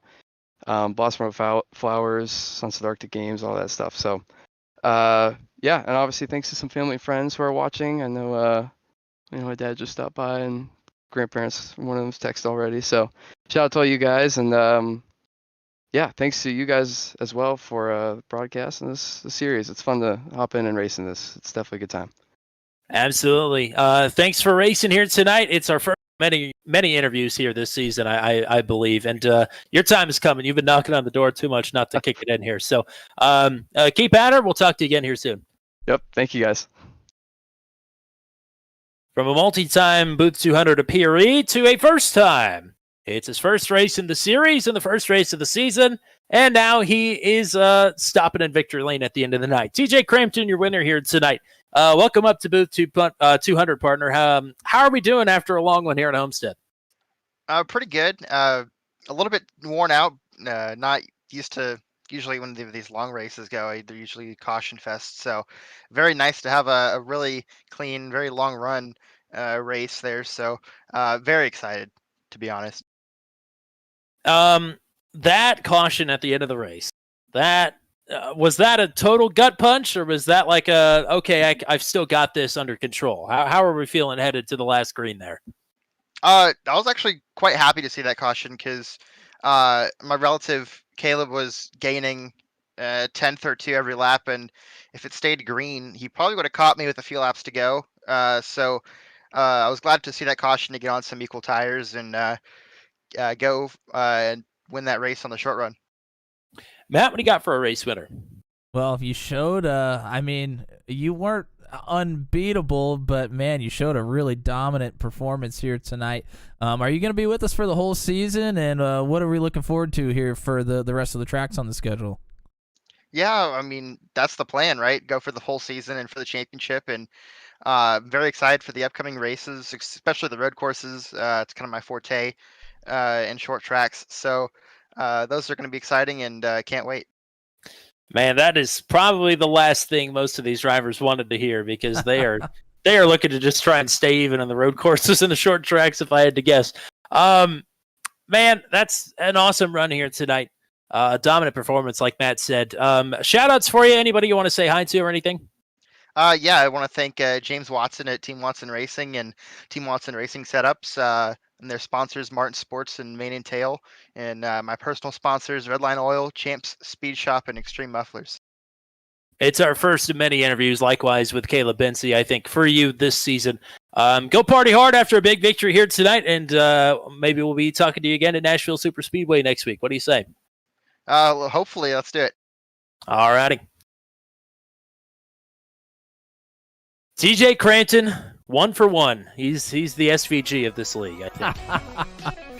Well, I mean, he came in, and obviously we had never seen him before here on Turn 200 or otherwise, really. And wow, what a first showing here on the channel. Very much looking forward to what he is going to do here for the rest of the season. He is now the third driver to win in their first start. Of course, it's kind of cheating to bring Steve Roman into that. It was everybody's first start at Talladega last season. But Justin Michael also accomplished that feat at Watkins Glen last season. So that's some elite company to be putting yourself with right off the bat here in the opening race of Season 2. But TJ Crampton, already the points leader, I do believe. I think Caleb Benzie will pick up some bonus points, but not enough to overtake Crampton. So driver number 57 going to be looking pretty good. He says he enjoys shorter tracks. Technically not a short track next week, but it kind of drives like one. Nashville Super Speedway is where we're off to for round number 2 of the season. But before we wrap up, or before we move on to next week, let's wrap up this stream right here. Matt Williamson, who was hanging out with us here today? Yeah, we had some great people watching and some people chatting here with us here tonight. Big Rig 14 Gaming was cheering on Jeff Smith, John Cage at JK Gaming, always in the chat, as well as Matthew Short, Lindsey G, Ben Gonzalez, and Justin Watson. We're all in the chat here tonight. So thank you guys for hanging out with us and, letting us know who you're rooting for or just kind of hanging out with us here tonight. And I want to shout out all of the drivers that came out here tonight. The first race of a new season of Truck 200. Very excited that this has continued, and everybody seems to really be enjoying it. And, TJ kind of mentioned it there in his interview that a lot of times when you get long races like this, you get a lot of cautions, but man, we have some spectacular drivers here in the series that race as clean as possible, but also with fierce competition. It is going to be a great season here. Absolutely. Man, this night almost could not have gone any better. 2 cautions, that's right in line with our average. Exciting racing all night long for almost every position on the track. We were watching battles for the lead, a 3-way battle for the lead before pit stops. We were watching battles for 17th. We were watching lap trucks battle. I mean, these guys were getting after it here tonight. Awesome stuff by our drivers. Can't thank everybody enough for coming out to watch and for coming out to participate. Like I said, next race, Nashville Super Speedway for round number 2 of the second season of Truck 200. Between now and then, though, action tomorrow night with the Venom Truck Series at Watkins Glen. The left and rights are back, and they are back at Watkins Glen for the first time in a couple of seasons. That is going to be exciting. Cannot wait for Venom Truck Series action tomorrow. Wednesday, the Daredevil Series is at Iowa. That is going to be a unique one, I do believe. 100 laps at the short track of Iowa under the lights. Then Thursday, Maximum Velocity Racing League at one of our favorite tracks, Auto Club. That will be a great one as well. So that's the docket here this week. We hope to see you back for one more, if not every single race that we got here on Turn 200. They're all going to be fantastic, and you are going to be more fantastic for watching them all as well. So appreciate everybody coming out here tonight and hanging out with us. That is going to do it for the Booth Boys. For the GOAT, Matt Williamson, I'm Tommy Cook. Until we meet again, we say so long from virtual Homestead-Miami Speedway, where TJ Crampton has claimed the Homestead Hustle 200 to open up the second season of Truck 200.